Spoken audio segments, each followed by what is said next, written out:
sorteios, seja em livros laterais, como foi o Pedro, e podermos também ter alguma profundidade para podermos fazer chegar as linhas mais de trás, próximos do Pedro, para podermos estar mais próximos da baliza adversária do que na nossa baliza. Foi essa a nossa ideia nas substituições.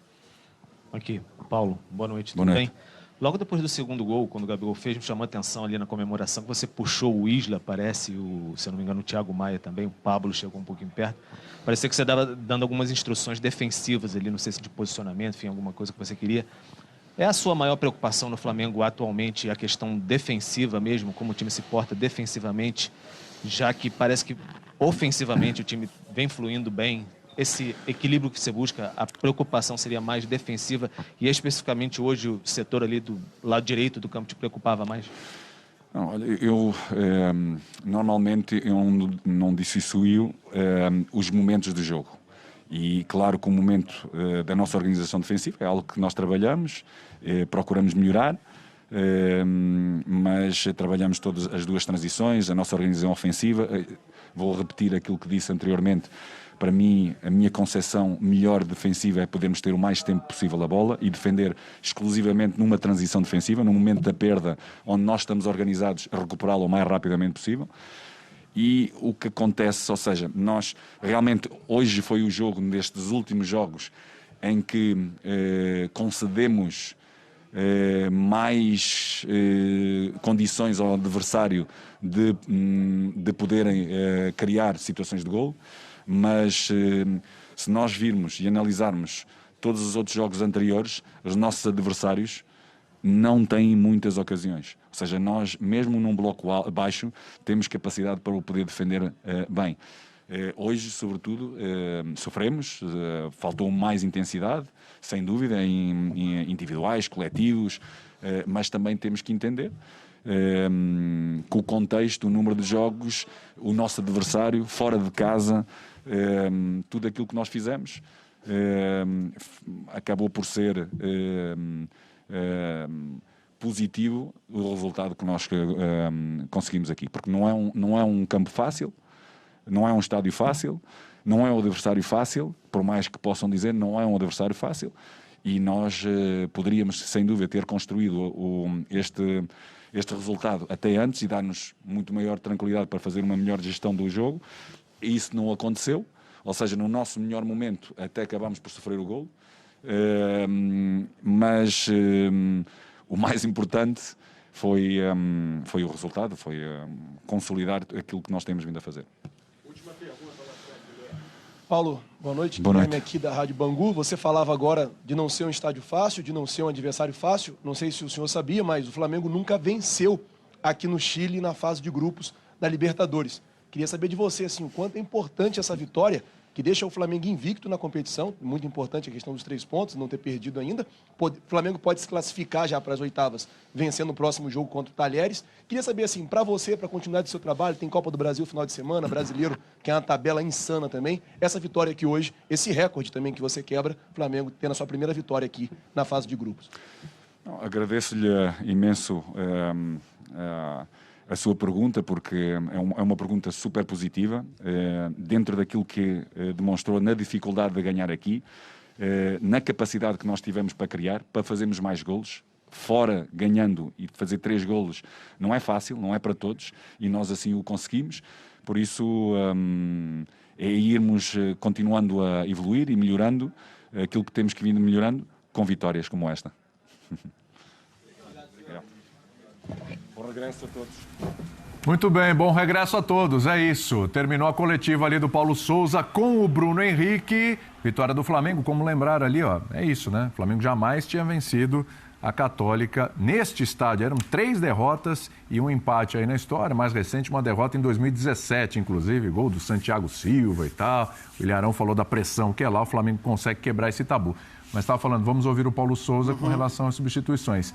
Todas por questões físicas. É óbvio, assim, acho que não tem muito o que discutir e não tem muito o que discutir também sobre essa decisão, ou contestar essa decisão e querer contestar a necessidade de uma substituição por questão física. A gente sabe qual é o contexto do futebol brasileiro, o contexto do Flamengo, o contexto de todo mundo, e toda vez que um técnico falar que está fazendo a substituição por uma questão física, você pode não gostar, mas você querer contestar a necessidade da substituição por uma questão física, ela não cabe. Então, assim, mesmo em relação a que para mim é mais contestável do ponto de vista tático, até porque ela acontece no intervalo e não já para a reta final do jogo, onde a questão física é ainda mais indiscutível, mas até mesmo aquela que para mim é a mais contestável, que é a saída do João Gomes para a entrada do Andreas Pereira no intervalo, ele justificou também por uma questão física. Exatamente. Embora tenha dito, né, que para que o Flamengo se defenda melhor, ele quer justamente fazer aquilo que o Zupac estava falando antes da entrevista, que é ter mais a bola, né, ficar mais com a bola, ter mais posse e, portanto, impedir o adversário de jogar. Acho que tinha a ver com isso também, e isso especificamente eu acho que não deu certo. Mas se a justificativa foi física, como foi? E era natural que, ao tirar, ao mesmo tempo, Bruno Henrique, Everton Ribeiro e Arrascaeta, vai ter queda de rendimento. Não tem como, né? Não sei. É muito improvável que um time tenha jogadores tão especiais como esses e outros tão especiais quanto no banco, a ponto de você fazer essa troca ao mesmo tempo e não ter a queda de rendimento. E é o que o Calçade falou no destaque inicial dele. Não é a leitura correta dizer que, após as substituições, a Católica passou a pressionar o Flamengo, né? A diferença é que, antes das trocas, o Flamengo também atacava. Após as trocas, demorou um certo tempo para o Flamengo conseguir reagir ofensivamente. Reagiu e fez o gol, através dessa reação com os caras. Levou um tempo para isso acontecer. Ele fala de comportamentos, ele é didático ao falar. Ele usa os 5 momentos do jogo, para alguns 4, para outros 5. Para mim 5, porque tem bolas paradas também. Sim. Então, que é o que o treinador tem que ir lá no dia a dia de trabalho dele e organizar uma equipe. Ele tem essa tarefa, ele tem 5 momentos para organizar. E ele, toda vez ele fala isso, é impressionante. Não foi a primeira entrevista, já ouvi essa é a 3ª ou 4ª que ele fala sobre isso. E ele fala, também precisamos dos triângulos, porque é o seguinte, para você ter a bola, o Flamengo saiu de campo com 41%. Não deixa o treinador feliz. Bom, sem a bola, o adversário, que é o adversário com problemas, coloca uma pressão num time que não deveria tomar essa pressão, que é o Flamengo. Porque, repito, se estendendo isso para uma etapa mais difícil, então vai ser muito pior. Isso, com um adversário mais competente. Mais competente. Então ele não está preparado. E é o que o Flamengo precisa, alcançar essa preparação. Então, os triângulos que ele disse, aquelas triangulações que você vê numa beirada ou numa saída de bola, ou para sair de uma marcação alta e jogar lá na frente. O começo é bom, porque o Flamengo sobe para tentar encaixar a marcação e os gols saem de bolas recuperadas. Ponto positivo, é o copo transbordando de cheio. Mas isso vai se desfazendo conforme o jogo vai passando. E aí o jogador, e isso o Flamengo, pelo nível que tem dos jogadores, tem que atingir. Você não pode apenas olhar para o placar e passar a defendê-lo de uma maneira translocada. Você tem que continuar com a sua organização e com a bola. Se você está ganhando e tem a bola, é um drama para o seu adversário. Claro. Porque ele precisa dela para empatar e virar o jogo. Então, isso o Flamengo tem que alcançar. E ele tentou, depois de mexer no time desde o início do ano, encaixar o melhor Flamengo possível para os jogadores. O cara que talvez esteja sofrendo mais aí, nesse momento, até por questão física, é o Bruno Henrique. Sim. Mas o Bruno Henrique voltava também. O Bruno não é esse negócio de não volta, não precisa voltar.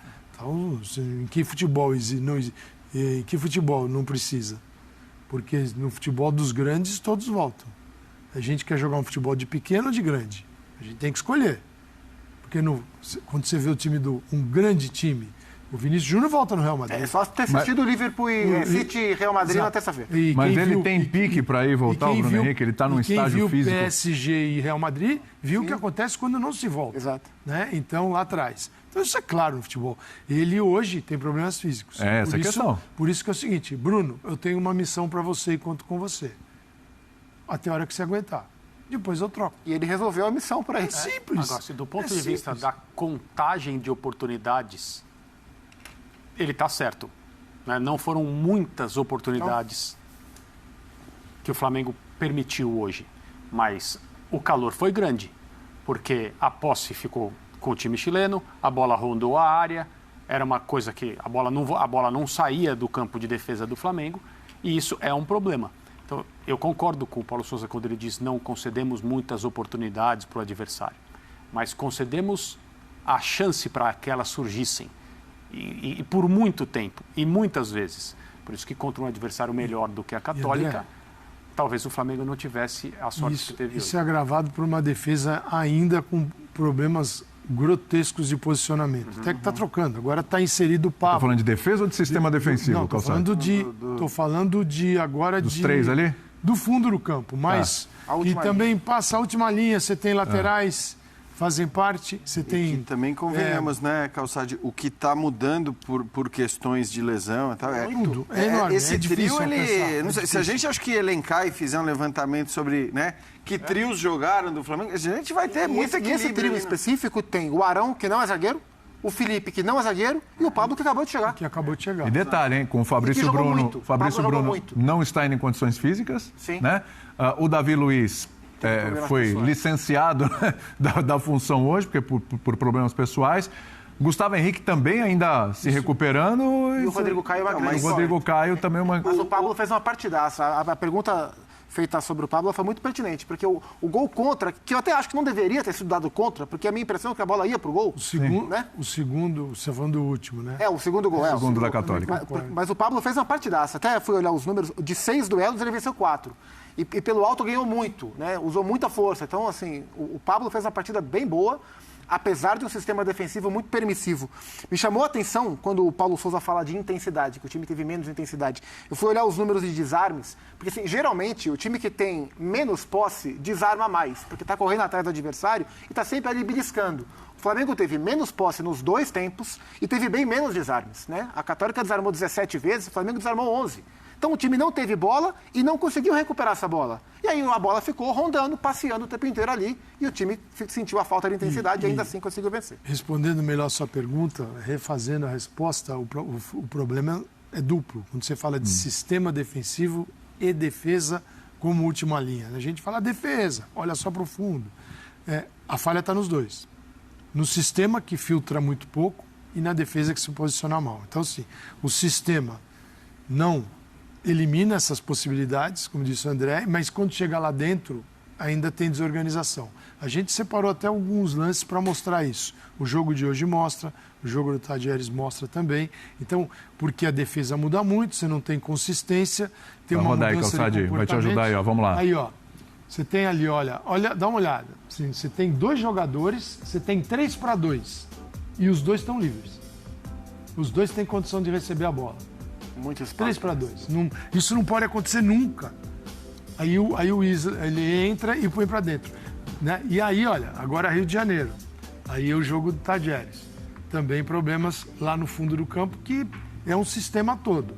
Mas chama muita atenção lá. A zaga funda. Olha lá, 3 para 2. E livres também. Então, isso não pode acontecer. O Flamengo já vai com 3 zagueiros. Não, os 3, ainda você tem ali o Isla lá dentro, porque o Felipe Luiz saiu pro combate e está voltando. Esse lance ainda há a dúvida do impedimento, né? Se a gente tivesse o VAR, como bem lembrou o André no destaque inicial... Isso é um sonho, o VAR é um sonho, né? O terceiro gol do Flamengo não seria validado com o VAR hoje. Agora, só em relação a essa inferioridade, porque tem uma inferioridade numérica muitas vezes também, né? E não pode ser. E não pode. Mas isso, Calçade, e essa acho que é uma questão maior... Isso também depende de incutir nos jogadores de frente, naqueles que a gente elogia o tempo todo pela atuação ofensiva que tiveram hoje, incutir na cabeça desses caras que eles vão ter que fazer esse trabalho, eles vão ter que eventualmente estar ali nesse pedaço do campo que a gente está mostrando. E isso ainda é raro no Flamengo. Por isso que o Lázaro ganha pontos quando joga, porque o Lázaro volta o tempo inteiro. Porque ele é um cara que tem funções ofensivas muito claras e cumpre bem essas funções ofensivas, a gente viu hoje, mas que faz toda a função defensiva também. Então, acho que esse é um ponto e o Paulo Sousa, embora tenha falado que o time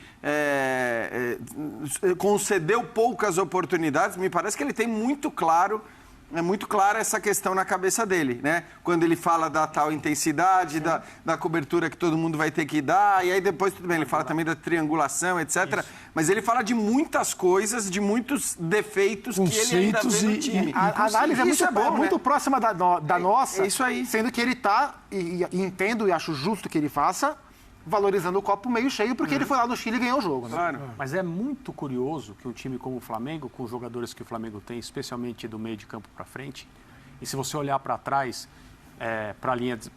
não para a linha de zagueiros, mas para os jogadores que atuam como zagueiros, são todos, como diziam os técnicos, campo para frente. E se você olhar para trás, não para a linha de zagueiros, mas para os jogadores que atuam como zagueiros, são todos, como diziam os técnicos, de bom pé, de bom toque. Sim. Todo mundo no Flamengo gosta de atenção. Esperava-se ali que ele conseguisse, não sozinho, porque ninguém faz isso, mas associado aos jogadores que permaneceram em campo, dar um pouco mais de controle para o time do Flamengo. Não devia ser difícil para um time como o Flamengo, com qualquer escalação, controlar a Universidade Católica, em qualquer lugar, em qualquer gramado, com qualquer placar. Então, André, mas tem uma distância, acho que isso que a gente está falando também... Tem uma distância dos caras da frente para os caras de trás. Hoje eu consigo ver isso ainda. Quer dizer, a gente não vê aquele time o tempo todo compactado e, evidentemente, quando você está compactado, isso facilita a troca de passes, a retenção da bola. Isso ainda não acontece no Flamengo. O Flamengo ele tem sido muito mais perigoso na velocidade, explorando os caras pelo lado, hoje especialmente o Bruno Henrique pelo lado esquerdo, mas é assim que o Flamengo tem levado mais perigo e não... trocando passes, triangulando, porque existe Mas é essa capacidade de acelerar que torna os times que são bons de posse ainda mais perigosos, menos previsíveis, mais difíceis de marcar. Mas hoje o time é bom na velocidade e não é bom de posse. É engraçado ainda. Embora... A gente chega aí no fim da participação do Flamengo neste mês de abril, né? Correto. Vamos para o mês de maio, agora já no domingo. O próximo jogo do Flamengo é Copa do Brasil contra o Altos. Então, vamos lá, uma avaliação aqui. 4 meses. O Flamengo poderia estar melhor, está devendo ainda, em vários aspectos que a gente está discutindo aqui, inclusive. Está num nível que, ok, era o que a gente imaginava, ou já está um pouquinho além do que a gente estava avaliando? Eu esperava que estivesse melhor. O Paulo Souza, para mim, na minha visão, ele testou comportamentos o tempo todo, desde o primeiro jogo, até alterando, mudando função e posição. E quando ele vai para aquilo que se encaixa teoricamente melhor, os problemas de comportamento existem. E eu até diria a você assim, que essa mudança drástica do início, ele analisando de fora, o Flamengo, um Flamengo que tem a sombra de um jogo, não é do treinador do Jorge Jesus apenas, sim, mas a sombra de um jogo, de uma forma de jogar alcançada. E ali ela vira, enquanto alguns nomes estiverem em campo ainda, que jogaram lá, toda aquela forma sempre vai ser cobrada, que ela seja executada novamente exatamente daquela maneira. E ele sabe que isso, 3 anos depois, o tempo passa, pode melhorar, pode ficar igual, pode piorar, igual é muito difícil. Não, piorar ou melhorar. E o que ele quis fazer? Mexer em tudo isso para talvez se livrar deste modelo. E ele caiu próximo do modelo. Não conseguiu. O que ele conseguiu fazer foi inserir um terceiro zagueiro. Mas Everton Ribeiro perto de Arrascaeta, Bruno Henrique e Gabigol é algo muito parecido. E ali sim, hoje tem João Gomes e Thiago Maia. Essa é a principal mudança, né? Que Gomes, é de olho, porque ser com 3 zagueiros... Mas é engraçado, né, Calçado? Porque eu concordo com você, a minha resposta é a mesma se você disser como você esperaria, como você esperava que o Flamengo estivesse no final de abril. Na hora que chega o Paulo Souza, eu também, assim como o Calçade, esperava que ele estivesse melhor. Porém, eu acho que a partir do começo da temporada para valer, ou seja, depois da final do campeonato estadual, essa evolução ela tem acontecido e ela tem sido gradual. Então não é que agora as coisas não estão andando no Flamengo. Não, as coisas estão andando. Evidentemente o time ainda está muito longe do seu auge, do seu potencial máximo. Mas agora a gente vê uma evolução que a gente não via na época do estadual até porque o estadual ele usou praticamente todo para fazer experiências, mudanças e testes. Então era normal que não funcionasse. A resposta para a pergunta poderia estar melhor é claramente, obviamente, sim. Quem não, né? Assim, se você perguntar, pelo amor de Deus, hein, fã de esportes, eu não estou comparando nada nem ninguém, mas se você perguntar para o Jürgen Klopp, seu time poderia estar melhor, ele vai demorar, vai dar aquela risada, né? Ele vai falar assim, o Salah poderia estar fazendo mais gols. O cara lidera o time em assistência. Poderia ser líder da Premier League, mas não tá dando muita assistência. Se você perguntar pro Guardiola, o City poderia estar melhor? Eu poderia ter meus laterais com saúde no final da temporada. Aí eu teria mais variações e não me preocuparia tanto com jogadores de velocidade pelos lados, como Vinícius, que ganhou do Fernandinho numa jogada decisiva no último jogo. Esse tipo de minúcia, né? Mas a distância do que a gente imagina para a realidade é muito grande? Isso é subjetivo, que poderia estar melhor? Eu acho que o que poderia estar melhor no Flamengo é os mecanismos de jogo enxergados pelo treinador poderiam estar avançados. Esse é o ponto. Porque isso aconteceu em 2019 com o Jorge Jesus. E eu não gosto de voltar, eu não gosto do jesuísmo. Não acho legal. Porque não serve a ninguém. Só o Jorge Jesus. E agora ele tá indo. Ele gosta disso. Né? Ele surfa nessa onda até no Rio hoje. de Janeiro, né? Ele tá ainda no Rio? Vai curtir o Filho das Campeãs. Então, beleza. Boa viagem, boa curtição, o desfile é um negócio maravilhoso, aproveite. Mas não serve a ninguém. Mas, de fato, o time que o Jorge Jesus montou ficou pronto rápido. Mas essa é uma exceção. Não só no futebol aqui na América do Sul. É uma exceção em todos os lugares. Ficou rápido porque o trabalho foi excelente. Ficou rápido porque era preciso que ficasse rápido. Ele foi contratado no meio da temporada, com mata-mata de Libertadores batendo a porta, Copa do Brasil, Brasileirão. Com sofrimento. Mas ele teve mais tempo do que o Paulo Sousa, né? Sim. O Paulo Sousa iniciou a temporada, beleza. Quantos dias tem a pré-temporada no cruel calendário brasileiro de futebol? 10 dias? O Jorge Jesus teve mais do que isso na Copa América, né? América. Isso faz diferença? Pergunte a ele se faz ou não. Tanto que uma das condições para ele continuar era que os titulares do Flamengo, ou os jogadores que mais se desgastaram durante a temporada de 2019, tivessem 30 dias de férias. Ele não negociou isso. Isso não tem conversa. Então, mas não serve a ninguém ficar, mas em 2019... Só que quando você faz a pergunta, o Flamengo está jogando o que poderia jogar, subjetivamente, na cabeça das pessoas... Qual é o teto? A resposta é 2019. Aonde que o Flamengo poderia estar? 2019. Qual é o nível que poderia estar? 2019. Porque foi o máximo que a gente viu. Já era. E isso é subjetivo. O que eu acho que é menos subjetivo, o que é mais objetivo, mais factual, mais visível, é o que está acontecendo. E o que está acontecendo é o que o Jean falou. O time está caminhando para frente. Então, o time fez jogos contra adversários de características bem diferentes, de níveis, mas contra o Tajeres, que é o segundo melhor time do grupo, fez um bom jogo e venceu. Contra o São Paulo, que é um time de bom nível, fez um bom jogo e venceu. Contra o Palmeiras, bicampeão da América, não venceu, mas fez um jogo muito competitivo, com alternâncias, com nuances. E hoje, eu não acho que o jogo tenha sido ruim. Acho que foi um jogo que o Flamengo teve momentos bem interessantes e os bons momentos do Flamengo foram momentos de muita força ofensiva e teve os problemas que costuma ter. Então não foi ruim o jogo hoje, não foi espetacular, mas foi um jogo aceitável. Então acho que, subjetividades à parte, o momento atual do trabalho do Paulo é um momento de caminhada para frente, de evolução. E isso é o mais importante. Mais importante do que o sarrafo